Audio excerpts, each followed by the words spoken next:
여기 중국인 학생들 때문에 한국이 찢어지게 가난한 나라라고 오해하고 있었다던 프랑스 여성이 있습니다. 그녀는 중국의 유치원에서 근무하던 선생님이었지만 어느 날 한국을 방문했다가 충격적인 장면을 목격한 뒤 한국 국적 취득을 얻기 위해 노력하고 있다고 하는데요. 과연 그녀는 한국에서 대체 무슨 일을 겪었던 것일까요? 안녕하세요. 저는 프랑스 출신의 멜란이라고 합니다. 어렸을 때부터 어린아이들을 좋아했던 저는 대학교 전공을 살려 유치원과 초등학교 교사 자격증을 얻게 되었고 해외 취업 사이트를 통해 중국의 한 유치원에 취직하게 되었는데요. 처음에는 언어에 대한 어려움이 있지는 않을까 생각해 중국 유치원의 제안을 거부했으나 중국 유치원 관계자분께서는 언어는 아무런 상관이 없다는 이해할 수 없는 말과 함께 제가 상상하던 것 이상의 연봉을 제시하셨기 때문입니다. 결국 저는 별 고민 없이 아이들을 사랑하는 마음과 경력을 쌓고 싶다는 마음으로 중국을 향했고 이것은 제 인생 자체를 박살내고 말았습니다. 첫 번째로 중국의 유치원에 도착하자마자 제일 먼저 놀랐던 것은 아이들의 위생 상태가 너무 좋지 못했다는 사실인데요. 특이하게도 중국의 유치원에서는 최근 들어 입학을 하는 원생들의 수가 줄어들자 가난해서 초등학교 입학을 하지 못하고 있는 학생들까지의 입학을 허용했었는데 그래서 그런지 유치원에 있던 중국인 원생들 대부분이 제대로 씻지 못한 것은 물론 금방이라도 찢어질 듯한 옷을 입고 오는 경우가 많았습니다. 하지만 중국인 원장님께서는 여기 있는 원생들도 중국에서는 부유한 아이들이라며 저에게 끝없는 희생을 강요하셨고 심지어는 가난한 아이들을 도와야 되니 저에게 돈을 기부하라는 어처구니 없는 요청까지 하더군요. 중국으로 입국하기 전까지만 해도 아시아에서 땅도 크고 인구도 많은 나라이기에 당연히 부유한 선진국이라고 생각했지만 그 나라의 희망이라고 할 수 있는 학생들의 수준은 너무 가난한 것은 물론 범죄에도 별다른 죄책감이 없는 아이들이었습니다. 심지어 유치원의 중국인 원생들은 저의 가방이나 소지품을 훔쳐서 달아나기도 했고 초등학교를 다닐 정도의 나이였음에도 제가 외국인 선생님이라는 이유로 장난감을 던지거나 끝없는 돈을 요구하더군요. 하지만 제가 중국을 떠나야겠다는 결심을 내린 큰 사건은 따로 있었는데요. 어느 날 노숙자로 보이는 한 중국인 남성이 유치원 안으로 들어오더니 뜬금없이 자신의 아이를 유치원에 맡겼으니 돈을 달라며 이해할 수 없는 요청을 했는데 알고 봤더니 그는 그저 길거리에 있던 중국인 노숙자였습니다. 중국이라는 나라 자체가 너무나 가난한 듯 하루에도 몇 번씩 이러한 사람들이 찾아와서 얼굴도 모르는 원생들을 빌미로 자신들에게 돈을 요구했고 저는 바로 그때 중국이라는 나라 자체의 좌절감을 느끼고 말았죠. 하지만 중국인 원장님께서는 한국에서는 지금 이러한 시설마저 운영하지 못한다며 제가 참을성이 없다고 했고 심지어는 제가 노숙인들을 제대로 대하지 못했다는 이유로 월급마저 지급하지 않았습니다. 알고 봤더니 중국인 원장님은 처음부터 저에게 월급을 주려는 생각 자체가 없었고 중국의 길거리에는 무너져버린 경제 상황으로 인해 젊은 노숙자들이 가득한 망해버린 나라였죠. 그렇게 저는 월급도 받지 못한 채 다시 해외 취업 사이트에 이력서를 올렸고 너무나 우연하게도 원장님이 그렇게나 많이 비교하시던 한국의 유치원에서 이직 제안을 받을 수 있었습니다. 사실 한국에 대해 전혀 몰랐던 저는 또 다시 언어에 어려움이 있지는 않을까 한국도 중국과 비슷하게 가난하고 양심 없는 나라면 어떻게 하지라는 고민이 앞섰지만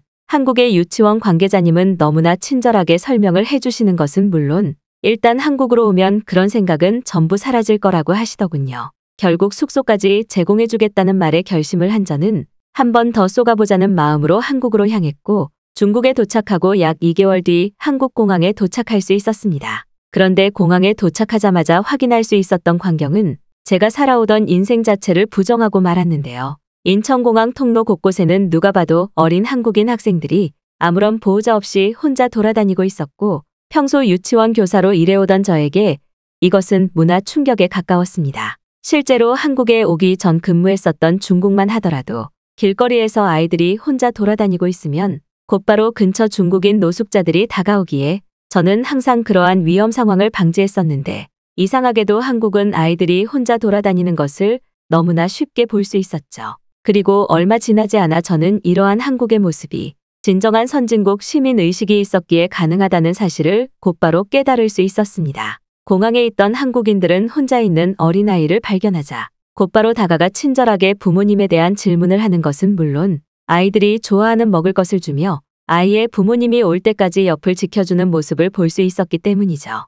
중국에서는 아이들이 혼자 있는 장면을 보면 무조건 신고부터 하라는 상식이 있을 정도로 국가적 치안에서 너무나 좋지 않은데 한국은 아예 이러한 후진국 중국의 치안과는 차원이 달랐습니다. 또한 한국의 놀라움은 여기서 끝나지 않았는데요. 한국에 도착하고 약 30분 뒤 저는 미리 합격했었던 유치원 관계자분을 공항에서 만날 수 있었습니다. 자신의 이름을 소영이라고 소개한 한국인 여성분은 자신도 같은 국공립 유치원에서 근무를 하고 있는 선생님이라고 했고 본격적인 근무가 시작되기 전 저의 숙소 안내와 함께 한국에 대해 알려주겠다는 제안을 하시더군요. 소영 씨는 공항 근처를 걸으며 구경하다가 자신의 차를 타고 가자고 했고 저는 소영 씨를 따라 공항 출구로 나온 순간 기겁하고 말았습니다. 놀랍게도 공항 출구에는 수십 대의 공용 자전거들이 배치된 것은 물론 이러한 자전거들에 편리하게 바람을 넣을 수 있는 공기주입기까지 설치되어 있었기 때문인데요. 처음에는 당연히 유료로 이용하는 줄 알았으나 소영 씨는 공기주입기와 공용 자전거 모두 이곳에서는 무료로 이용할 수 있다는 믿을 수 없는 설명을 했고 이에 더해 어린이용 자전거까지 갖춰져 있는 모습은 저의 상식이 흔들릴 정도였습니다. 단순하게 부유한 나라라면 절대 실행할 수 없는 공항 인프라 시스템이었지만 놀랍게도 한국인들은 이미 이러한 인프라가 익숙한 듯 그 누구도 자전거를 훔쳐가지 않았죠. 실제로 제가 근무를 했었던 중국에서는 최근 들어 공용 자전거 대여 시스템이 늘어나고 있기는 하지만 대부분의 경우 자전거들이 하루 만에 파손이 되거나 자전거의 바퀴를 팔아치우는 중국인들 때문에 이러한 인프라 실행 자체가 불가능한데 이미 한국은 오래전부터 이러한 인프라 서비스가 있던 것은 물론 최근에는 전기 자전거로까지 그 사회적 영역이 넓혀지고 있었습니다. 특히나 어린아이들과 가깝게 지내는 직업적 요인 때문인지 너무나 세심하게 준비되어 있는 어린이용 자전거는 눈으로 보면서도 믿어지지가 않았고 제가 태어난 프랑스에도 당장 도입해야 할 말도 안 되는 선진 시스템이었습니다.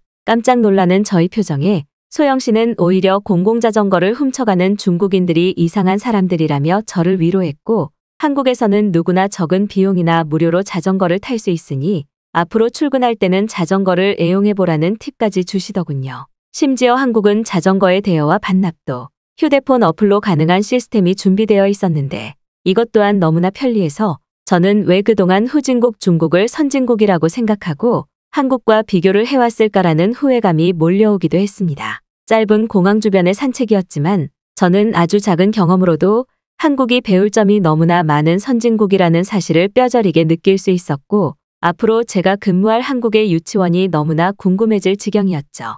그리고 역시나 소영 씨의 안내를 받고 도착한 한국의 유치원은 입구에서부터 기절초풍이었는데요. 일반적으로 중국의 유치원들은 대부분 다 쓰러져 가고 있는 건물에 약간의 인테리어만 해서 수십 명의 원생들을 받았는데 놀랍게도 한국의 유치원은 겉보기에는 호텔 건물처럼 느껴질 정도로 호화롭고 거대했기 때문입니다. 심지어 소영 씨는 최근 한국의 유치원들은 대부분 주거단지 바로 밑에 건설되는 경우가 많아 부모들이 이용하기에 더욱 편리하다고 했고 이는 도심지와 완전히 떨어져 운영되고 있는 중국의 유치원과는 개념 자체가 달랐죠. 한국이라는 나라 자체가 얼마나 잘 살고 부유한 나라인지 소영 씨가 소개해준 유치원 건물은 마치 프랑스의 호텔처럼 느껴질 정도였고 심지어 유치원 내부에서 따뜻한 바닥 난방이 되는 온도를 직접 겪으면서도 충격이었습니다. 사실 중국에서는 추운 겨울이 되어도 가난한 경제 상황 때문에 유치원 난방시설이 없어서 감자나 고구마를 쪄서 그때의 수증기로 추위를 달랬는데 한국의 유치원은 그저 평범한 바닥 온도를 틀면 난방이 너무나 쉽게 해결이 되더군요. 또한 한국의 어린아이들은 어릴 때부터 영양 상태가 얼마나 좋은지 중국의 아이들과는 비교되지 않는 체격 조건을 보이고 있었는데 이것만으로도 한국이 현재 왜 세계 최고의 선진국인지 너무나 쉽게 느낄 수 있었습니다. 제가 근무했었던 중국의 유치원은 원장님이 매일 돈을 아껴야 된다는 말을 하시면서 중국인 원생들에게 그저 찐감자나 고구마만 줬었는데 한국은 전부 영양사님이 원생들의 식단을 직접 관리하시며 프랑스에서도 먹어보기 힘든 고기 요리들이 꽤나 많이 나오더군요. 제가 자식을 가진 부모라도 당장 한국에서 아이를 낳고 싶을 정도로 한국은 살아가기에 너무나 안전한 시민의식과 치안시설 그리고 부유한 도시 인프라를 갖추고 있었고 이는 눈으로 보면서도 믿어지지가 않았습니다. 하지만 소영 씨는 아직 한국의 놀라움은 끝나지 않았다며 저에게 밥을 먹으러 가자고 했고 혹시 라면이라는 것을 들어보았냐는 질문을 하더군요. 사실 한국으로 오는 비행기에 타기 직전 친한 친구에게 저희 사정을 설명했는데 그 친구는 한국에 도착하면 무조건 한국의 라면은 먹어봐야 된다고 했고 저는 그때의 기억을 잊지 않고 있었는데요. 그런데 약 10분 뒤 길거리를 걸어 도착한 한국의 식당 모습에 저는 그만 깜짝 놀라고 말았습니다. 소영 씨는 한국에서는 라면을 전문적으로 판매하는 무인 라면 식당이 있다며 이곳이 바로 그곳이라고 했고 저는 어떻게 식당을 무인으로 운영할 수 있는지 아무리 설명을 들어도 이해가 되지 않았거든요. 그리고 놀랍게도 그 내부로 들어간 순간 저는 믿을 수 없는 한국의 놀라움에 혀를 내두르고 말았습니다. 무인 라면 식당 내부에는 수십 개의 키오스크가 있었는데 단순하게 그곳에서 먹고 싶은 라면을 클릭해 결제한 뒤 알아서 라면을 제조해서 먹기만 하면 되는 너무나 편리한 시스템이었는데요. 하지만 이에 더해 더욱 충격적이었던 것은 바로 식당을 방문하는 한국인들 모두가 질서 있게 차례를 지키며 자신이 먹을 라면을 양심 있게 구매해 조리하고 있었다는 사실입니다. 상식적으로 생각해봐도 만약 중국에 이러한 무인 가게가 있었다면 노숙자들은 물론 일반적인 중국인들까지도 몰려들어서 가게의 라면을 전부 훔쳐갔을 것이 분명한데 식당 내부에 있는 한국인들은 그저 평범하고 조용하게 라면을 먹을 뿐